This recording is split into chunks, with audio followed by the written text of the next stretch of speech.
We're playing with new photography toys today. You're going to want to stick around for this, especially if you're still screwing around with screw-in lens filters. Oh, that sun is really bright today. So in last week's video, I took this photograph and I had to do it in 2 exposures because of the huge difference in the dynamic range between the sky and the ground.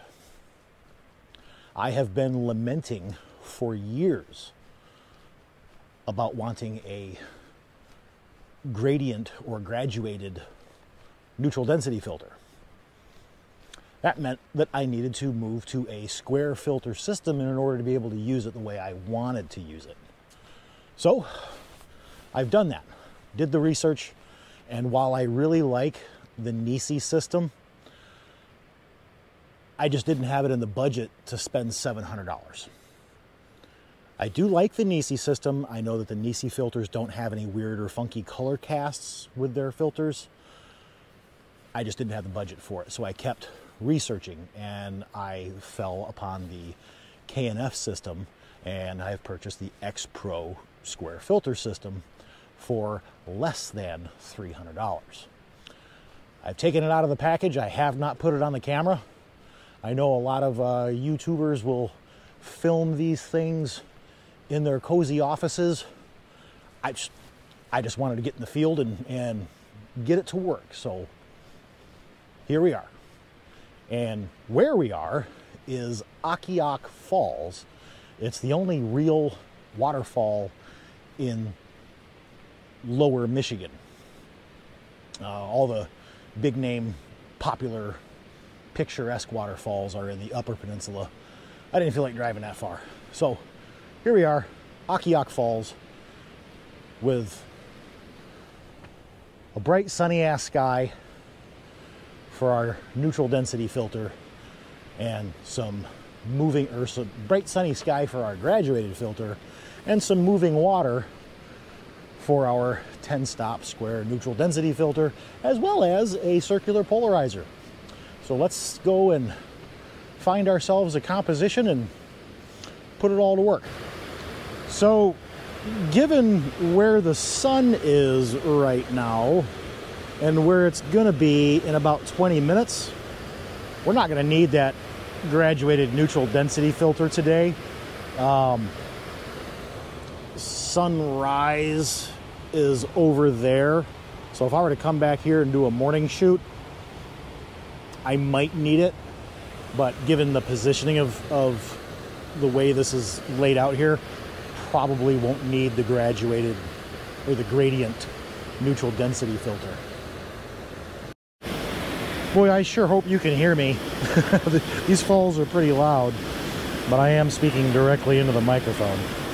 Where I want to photograph is right here, but the flow of the water is so fast from all the snow melt. I may have to come back later this summer when the flow isn't quite so heavy. We're going to set something up and take a picture today anyway, but in all my research, that is the spot that I want to photograph. I think I'm going to have to come back for it. I think I'm going to have to come back for it later this summer when there isn't so much water moving through there. The other thing is that there is that log right there that's hung up in the falls is kind of ruining the scene for me. So I am going to move a little ways upriver and down and see if I can find us a shot. There's a lot of photographs to be had. This is actually a pretty cool place. This right here is man-made. All of this is man-made, or at least it looks very man-made to me. This looks pretty natural, but yeah, I think there's a lot of potential here. Just gotta find one. I probably should have brought myself here a little bit earlier today. All right, so we've moved upriver a little bit, and I think I like this tree right here, but I think I'm gonna take a longer shot out towards that bridge right there. That's actually a vehicle bridge, that's not a foot bridge. we're upriver a little ways, so we're away from the main falls, but it's still pretty damn rapid right here. So I think I'm going to dial in long shot right here just to get a shot in the can. I may just use a circular polarizer that's already on.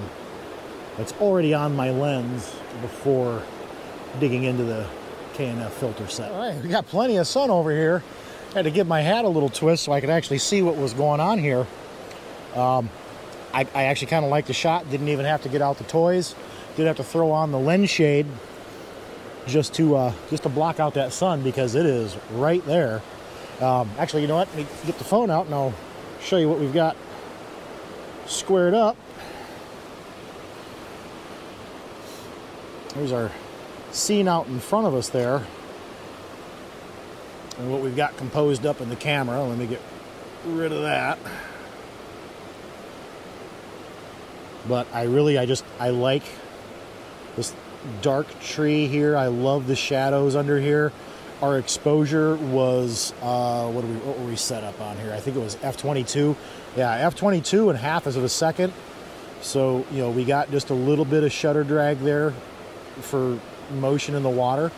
And if it doesn't suck, this is what it looks like. All right, so I've actually got a couple of compositions already set up down there on the waterfall, but it was so loud down there, I was genuinely concerned that you wouldn't be able to hear me over the noise of the waterfall. So I came away from the waterfall up to this picnic table to actually install the adapter. So the very first thing I noticed is how this thing is packed. It's got a little magnet here that actually gives you a positive closure. And I think that's pretty cool. But this orange strap right here, you lift her up and it gives you access to your square filters in the back. You got your circular polarizer here and your actual square adapter here. So the very first thing that you pull out when you get this kit are these adapter rings. I've only got just the one that I need with me today. I left the other ones at home because I lose things. But it comes with 3 adapter rings for different size lenses. I want to say 72, 77, and I think there was one larger. But anyway, the one I need is the 77. And you just screw that right onto your lens like you would any screw-in filter. And you attach to that adapter your square filter adapter.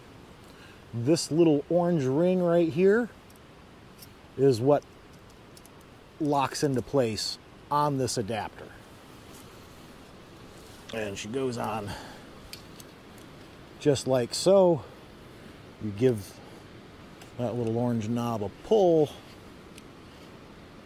and she allegedly sets right in there. I did this once already. There we go. Yeah, she sits in there nice and easy, and then you just screw that little orange knurled knob to lock her in place. The next item to add is going to be your circular polarizer. You'll see that there's a gear on the end here that corresponds to the gear inside. You just lift this little lever, you drop her in. There's only one way it goes. If it won't close easily, you've got it in there backwards. And there she goes. And I always like to make sure I'm blowing dust off. And to adjust the circular polarizer is just this little wheel right here on the side. This little orange wheel adjusts your polarizer. Now this adapter has 2 slots in front of the circular polarizer for square filters. So you can put your 1, 3, 5, or 10 stop neutral density filter in there, and you can put a graduated neutral density filter in front of that, or you can stack up. And your neutral density filter, I've got the 10 stop here, comes in these little plastic carriers with the tabs on the ends. You can buy these separately from K&F. They're just a couple of dollars if you damage one or if you just want some spares. And she just slides in just like so. Takes just a little bit of oomph to get it down in there, but not much. And it holds it pretty firm.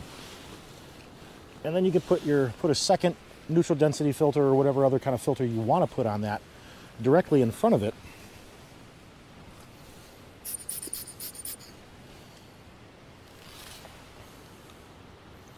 In that second slot. The only downside and the biggest reason why I've made this switch is that while yes, there's nothing wrong with these old screw-in style lens filters, which is what actually honestly took me so long to purchase one of these, is because these work. There's nothing wrong with them. I had a functioning tool that would let me get the job done no problem. It is a pain in the butt. Actually, you know, I take that back. It was never a pain in the butt screwing these onto my camera until I saw somebody slap one onto their lens that was magnetized. Flippin' magic. Now all of a sudden I hated my screw-in filters. But again, what took me so long to purchase these was that these work just fine.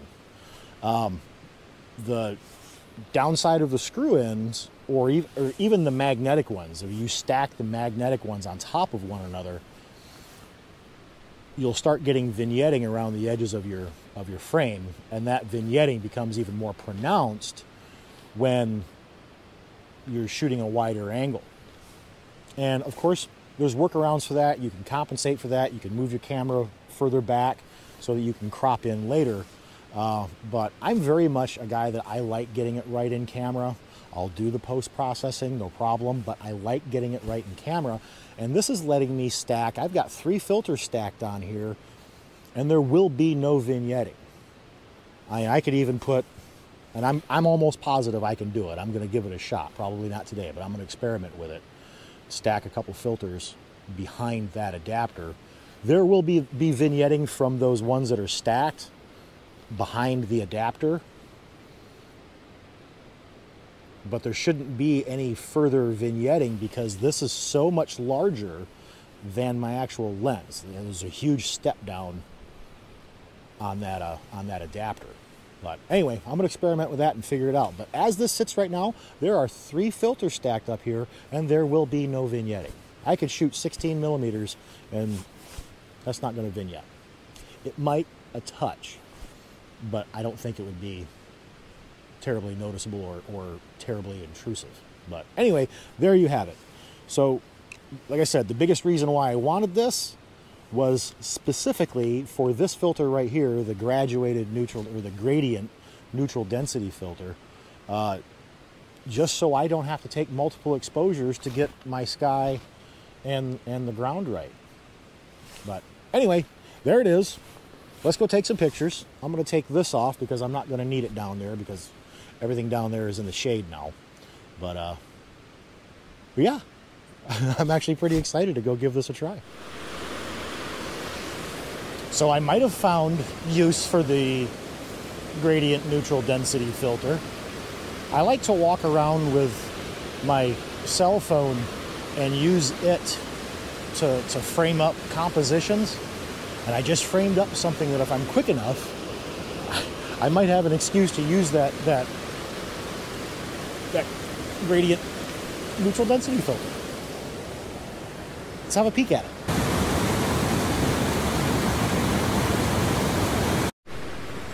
Well, it doesn't work for this shot. You probably already knew that just by looking at it. It doesn't work for this shot. Because when I slid the neutral density filter, it didn't just darken the sky, it darkened the trees. I was too excited and didn't see it and laughed at myself when I slid the neutral density filter in. All right, so now I'm really complicating my life and not using my new toys. I've set up on this composition here. I'm using these 2 trees as a foreground element right out to this right here is about the top of the frame, but the distance is so great that I have to do two things. I have to run a longer shutter or a shorter shutter for this out here so it's not overblown because there's so many highlights, and a longer shutter here for the darker shadow areas, and focus stack for the background and the foreground. You know, I'm not a post-process guy. I'm really not.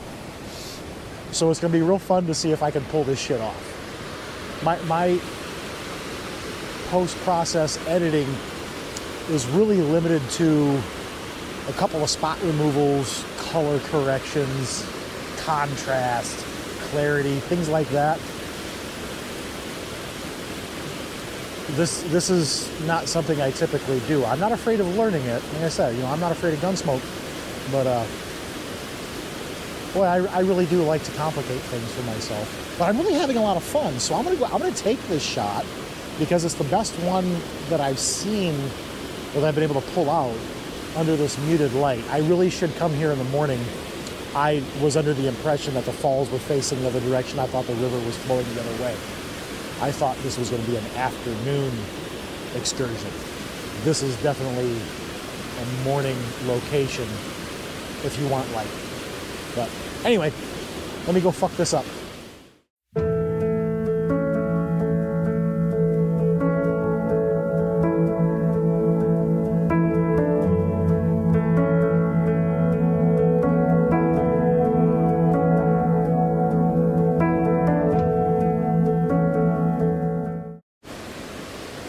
So the light is absolutely gone.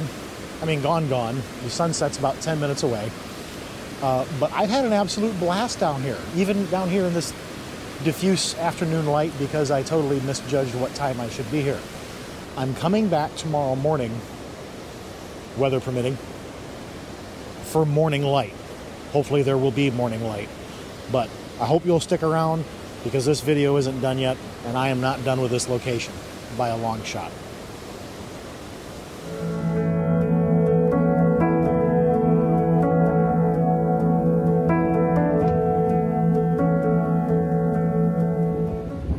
So we didn't make it back to Akiak Falls. This morning it was both snowing and raining there, and it was raining here this morning. So it's obviously not anymore, but the storm has passed, the clouds are breaking it up, and they're absolutely gorgeous. And it gave me an opportunity to use my new toys. Set up just over here. Let me show you what it looks like. Set up just in between these dunes here with the St. Mary's concrete factory out there in the middle and those beautiful, beautiful clouds. And if it doesn't suck, this is what it looks like. I've got all day long to set up this shot. And as soon as I have it dialed in, I have the exposure that I want, the light is perfect, the clouds are perfect. These people come in and just hang out in that spot. In that spot. Why are you there? Why? Why? Why?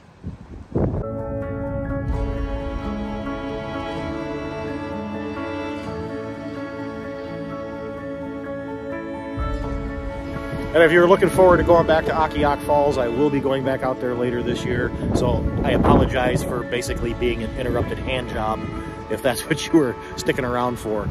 But anyway, if you did stick around, I appreciate you, and we'll see you next week.